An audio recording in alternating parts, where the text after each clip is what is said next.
जय हिंद दोस्तों। स्वागत है आपका हमारे YouTube चैनल ज्ञान आरवीएल में। दोस्तों आपको पता है कि आपके जो एग्ज़ाम अब लगे हुए हैं, चाहे वो फॉरेस्ट गार्ड का हो या वीडियो का हो, ठीक है, या फिर यूपीएसआई का, तो इनमें दोस्तों आपके पत्र लेखन यानी लेटर राइटिंग से दोस्तों क्वेश्चन पूछे जाते हैं, ठीक है। तो इसलिए हमने सोचा कि ये जो पत्र लेखन है इसको पूरा समाप्त कर दें, ठीक है। आपको पता है कि हम 5 से 6 वीडियो में पूरा का पूरा पत्र लेखन समाप्त कर देंगे, ठीक है। तो आज हम पत्र लेखन के बारे में पढ़ेंगे, ठीक है। तो चलिए इसका पहला वीडियो लेकर आए। उसके पहले हम आपको एक चीज़ और बता दें कि अगर आप किसी भी तरह तैयारी कर रहे हैं तो दोस्तों हम ऑलरेडी मैराथन क्लास ले चुके हैं। एक 12 घंटे की मैराथन क्लास है, आपको दिख रही होगी। इसका लिंक भी हम नीचे दे देंगे। इसमें पूरा हिंदी साहित्य का इतिहास होगा और हिंदी भाषा का इतिहास होगा, ठीक। इसके अलावा जो भी पुरस्कार हैं सारे सारे पुरस्कार इसी में मिल जाएंगे, इसी मात्र एक वीडियो में, और कवियों के उपनाम मिल जाएंगे। इसके अलावा दोस्तों हमने कहा था कि जैसे हमारे 50,000 सब्सक्राइबर होंगे हम आपको 3 वीडियो मात्र संपूर्ण हिंदी पढ़ा देंगे। तो दोस्तों हमने 2 वीडियो इसकी जारी भी कर दी है, ठीक है। इस तरह से वीडियो आपको मिल जाएंगे। 2 वीडियो में हमने बहुत कुछ पढ़ लिया। लास्ट वीडियो इसका तीसरा वीडियो बचा है, तो ये दोनों वीडियो को आप देख लीजिएगा, आपकी संपूर्ण हिंदी समाप्त हो जाएगी। तो चलिए दोस्तों शुरू करते हैं आज के इस वीडियो को।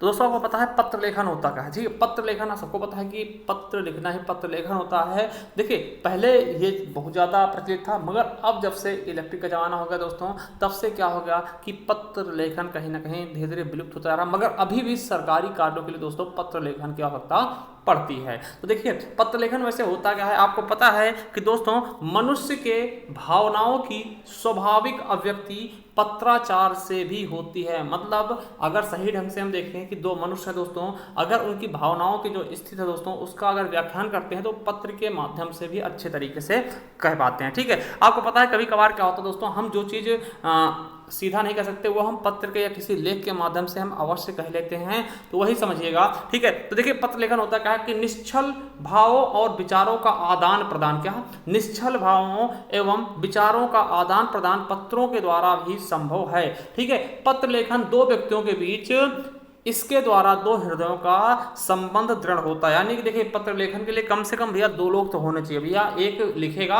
और एक को भेजेगा, तो लिखने वाला भी होना चाहिए और पाने वाला भी होना चाहिए, तभी पत्र लेखन संभव है। कम से कम 2 लोग तो होने चाहिए, ठीक है। और इससे क्या होता है 2 हृदयों का संबंध दृढ़ होता है, दो लोगों के बीच का जो लगाव होता है दोस्तों वो मजबूत होता है, ठीक है।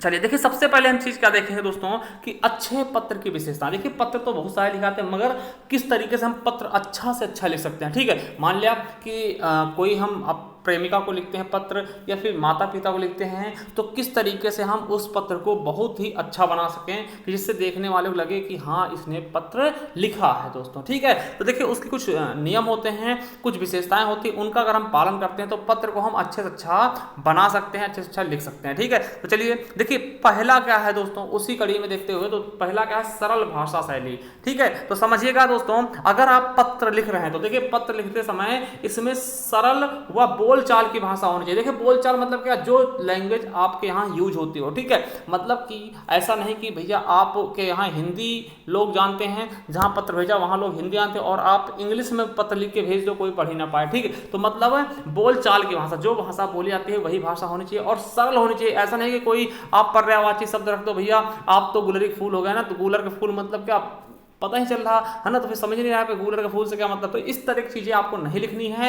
और दूसरी चीज़ बातों को घुमा फिरा कर नहीं कहना, कभी भी घुमा फिरा कर नहीं करना। कोई चीज़ बात जैसे कोई मतलब होता तो लोग घुमा फिरा के बताते हैं ना, उस तरह से पत्र में कभी भी ऐसी चीज़ों को आपको नहीं लिखना है, यानी घुमा फिरा के नहीं कहना है, ठीक है। और दूसरी चीज़ क्या है दोस्तों कि भाषा शैली सटीक होनी चाहिए, सरल होनी चाहिए, मधुर। मधुर मतलब क्या, मीठी होनी चाहिए। ऐसा नहीं आप उसमें गाली गलौज कर दो भैया, ठीक है, कि पत्र फाड़ दे, पढ़ने वाला क्या करे पत्र को फाड़ दे, ठीक है। तो ये चीज़ें देखिए सरल भाषा शैली पहली इसकी विशेषता है अच्छे पत्र की, ठीक है। चलिए अगला है विचारों की सुस्पष्टता। दोस्तों ठीक समझिएगा, देखिए पत्र लेखन में विचार सुस्पष्ट और सुलझे होने चाहिए। मतलब अगर कोई विचार दोस्तों एकदम से सुस्पष्ट हो जाए, एकदम से स्पष्ट हो जाए, पढ़ने वाले को क्या हो जाए एकदम स्पष्ट हो जाए, भैया ये चीज़ इसमें लिखा गया, ये कहा कि एकदम सुलझे हुए होने चाहिए। ऐसा नहीं कोई चीज़ आप उसको घुमा फिरा के आप कहते रहो और उसे समझ में ना आए, ठीक है। और दूसरी चीज़ क्या है, दिमाग पर बल देने वाली बातें नहीं होनी चाहिए भैया।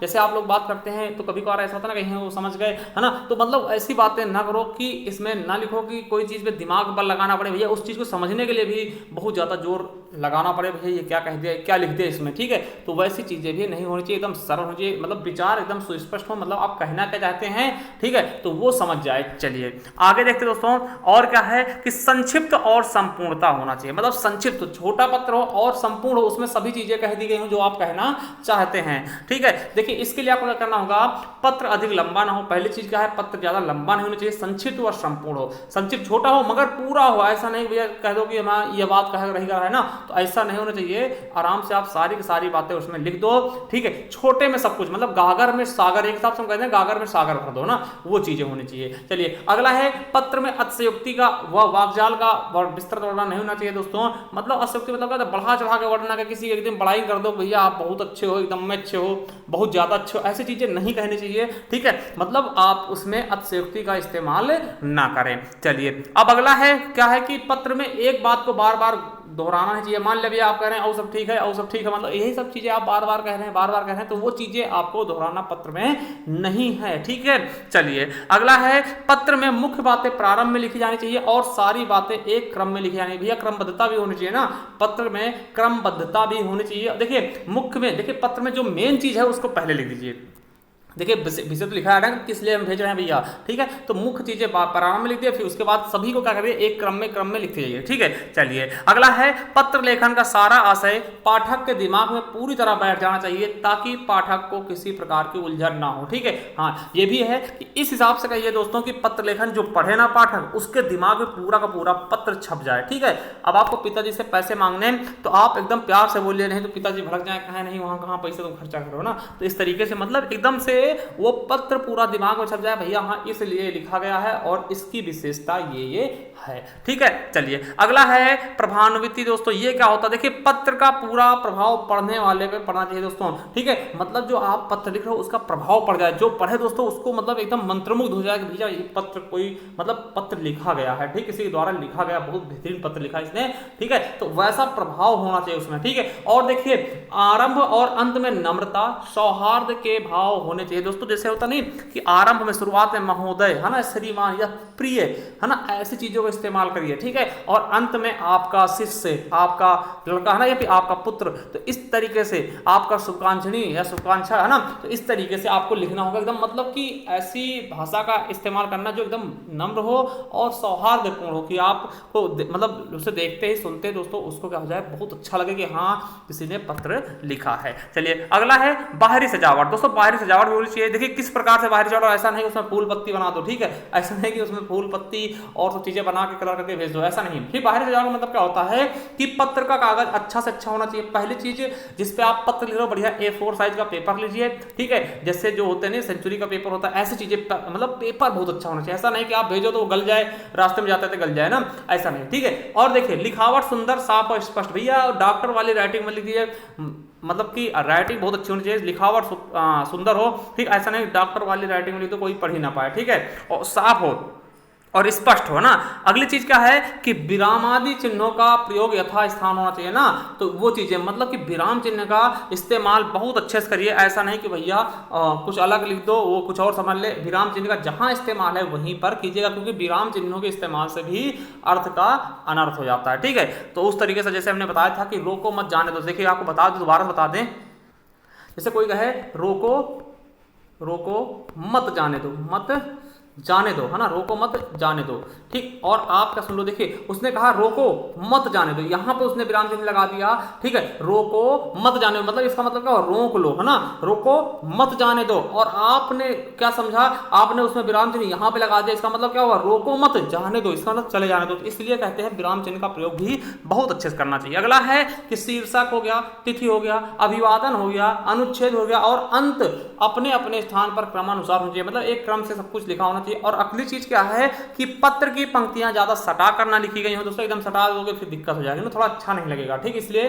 थोड़ा सा गैप तो होना चाहिए हल्का फुल्का। अगला है विषय वस्तु के अनुपात में पत्र का कागज लंबा चौड़ा होना चाहिए ना, मतलब कि मान लिया आपको ज्यादा बड़ा लिखना तो अच्छा खासा पत्र पेपर होना चाहिए, ऐसा नहीं कि आप सटा सटा के छोटा छोटा लिख दो, इतने एक पन्ना बचाव के लिए दोस्तों उसी में सब कुछ मतलब लिख डालो कि उसको पढ़ने में दिक्कत हो ना, तो इस तरीके से नहीं होना चाहिए। अगली छठी विशेषता क्या है, विनयशीलता दोस्तों, ये सबसे आवश्यक है कि भैया विनम्रता का भाव होना चाहिए। आप जो पत्र पढ़े उसको ऐसे लगे भैया किसी सभ्य व्यक्ति ने पत्र भेजा है, तो ये चीजें आपको पता होनी चाहिए। ठीक है, तो चलिए दोस्तों ये आपको समझ में आया होगा बिल्कुल अच्छे से। देखिए एक क्वेश्चन देखिए, ये अब आपने सोचा होगा दोस्तों ये ऐसे क्वेश्चन कहाँ बनेंगे, ये विशेषताएं क्या हैं, तो आपको मैं दिखाना चाहता हूँ। ये देखिए वीडियो का पेपर है, ठीक है, वीडियो का क्वेश्चन है कि 22/12/2018 को क्वेश्चन पूछा गया था कि निम्नलिखित में से पत्र की विशेषता कौन सी नहीं है। दोस्तों आपको इसका कमेंट बॉक्स में कमेंट करना है, क्या नहीं, संक्षिप्तता है, प्रेषक है, या क्रमबद्धता है, या फिर विनयशीलता, तो इनमें से कौन सा नहीं है वो पूछा है, तो आप बताइएगा। चलिए ये इसका हमें कमेंट बॉक्स में कमेंट करिएगा। और देखिए आगे हम दिखाते हैं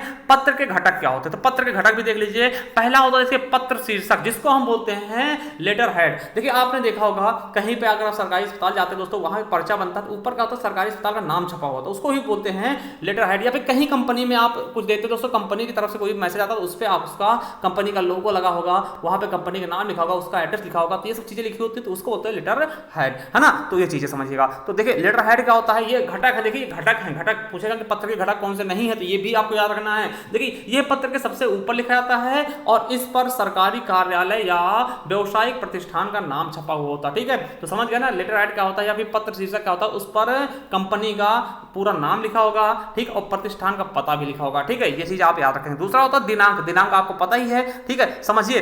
और देखिए दिनांक तो पता है, मगर किस तरह लिखेंगे ये भी आप याद रखिएगा। देखिए दिनांक पत्र के दाईं ओर ऊपर की ओर लिखा, दाहिने ओर लिखेंगे दोस्तों दिनांक, ठीक, दाहिने ओर ऊपर की ओर लिखेंगे, ऐसा नहीं बाएं ओर लिख दो, ठीक है, ये चीज समझिएगा। और देखिए प्रारूप क्या होना चाहिए, ऐसे नहीं जैसे मर्जी उसे दिनांक लिख दो, इस तरह लिख सकते हैं, जैसे 26 जनवरी 1950 इस तरह लिख सकते हैं, दूसरा जनवरी फिर कॉमा लगा के फिर 26 फिर 1950 लिख सकते हैं, या फिर 26/1/1950 लिख सकते हैं, या फिर 26/1/1950, मतलब इस वाले चिन्ह का प्रयोग कर सकते हैं, इस वाले चिन्ह के साथ। ये 4 तरीके होते हैं एकदम शुद्धता के, ठीक है, तो इस तरीके से आप डेट लिख सकते हैं। और एक चीज याद रखेंगे कि नोट करके लिख लेंगे कि जो दिनांक जो है कार्यालय विज्ञापन के लिए दोस्तों बाईं ओर छापा था। ऐसे सब में क्या दाहिनी ओर होता है, मगर कार्यालय विज्ञापन के लिए दोस्तों बाईं ओर डेट डाला जाता है।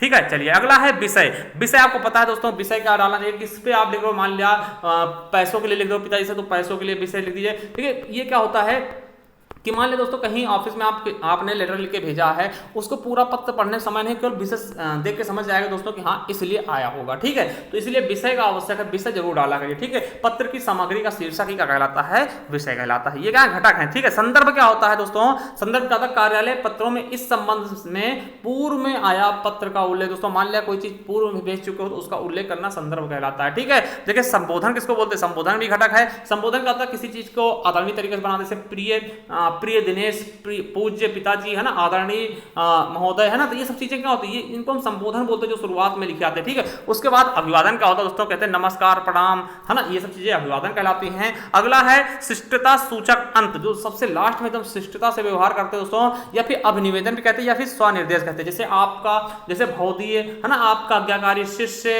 है ना, तो ये सब चीजें क्या कहलाती है, इनको हम बोलते हैं अभिनिवेदन, या फिर स्वनिर्देश, या फिर शिष्टता सूचक अंत बोलते हैं। अब देखिए प्रेषक क्या होता है, प्रेषक जो पत्र भेजता, मान लिया मैं लिख रहा हूं पत्र तो मैं प्रेषक हो जाऊंगा, और जिसको लिख रहा हूं दोस्तों वो क्या होगी, प्रेषित हो जाएगा। ठीक, पत्र पाने वाली या फिर जिसको पत्र भेजा था उसको प्रेषित बोलते हैं, और जो लिखता है उसको प्रेषक बोलते हैं। ठीक, तो ये भी समझ गए होंगे। अगला है जो पत्र का मुख्य भाग। पत्र का मुख्य भाग क्या होता है, मध्य भाग जिसमें संदेश लिखा था उसे हम पत्र का मुख्य भाग बोलते हैं, ये भी घटक है। अगला है संलग्निक संदर्भ, यानी संलग्नक क्या बोलते हैं, सामग्री अनुसार पत्र के साथ कुछ लिखित सामग्री की प्रतिलिपि संलग्न करते हैं, उसे हम क्या बोलते हैं दोस्तों, जो चीजें कुछ जोड़ देते हैं उसके साथ, वही क्या होता है, संलग्नित संदर्भ होता है। ठीक है, ये चीज समझ गए होंगे बिल्कुल अच्छे से। तो दोस्तों आज के लिए यही तक काफी है। इसके बाद वाला जो पार्ट आएगा दोस्तों उसमें हम देखेंगे पत्र के प्रकार क्या होते हैं। ठीक है, उसके पहले बता दें दोस्तों कि हम इसका जो है आपको ई बुक भी मिल जाएगा दोस्तों। देखिए जो आप लोग कहते हैं पीडीएफ के दोस्तों, उसके लिए आपको थोड़ा सा आपको पैसे खर्च करने होंगे। कितने रुपए दोस्तों, 25 रुपए की इसकी ई बुक होगी दोस्तों, जिसमें आपको पूरा का पूरा पत्र लेखन मिल जाएगा, और उसके कुछ क्वेश्चन भी हम लास्ट में करवा देंगे। ठीक, उसके कुछ क्वेश्चन भी होंगे, 40 से 50 क्वेश्चन भी उसमें डाल देंगे कि आप लोग उसका प्रैक्टिस भी कर सकें, जो प्रीवियस ईयर पेपर में आए हुए होंगे। दोस्तों अगर आप परचेज करना चाहते हैं तो आपको बता दें, अगर आप परचेस करना चाहते हैं दोस्तों तो आप इस नंबर पे हमें क्या कर सकते हो, व्हाट्सअप कर सकते हैं। ठीक, इसी नंबर पर देखिए गूगल पे या फोन पे करके 25 रुपए का हमें व्हाट्सअप कर सकते हैं, हम आपको सेंड कर देंगे पीडीएफ के रूप में। ठीक है दोस्तों, चलिए मिलते हैं नेक्स्ट वीडियो में, तब तक के लिए जय हिंद, जय भारत, वंदे मातरम।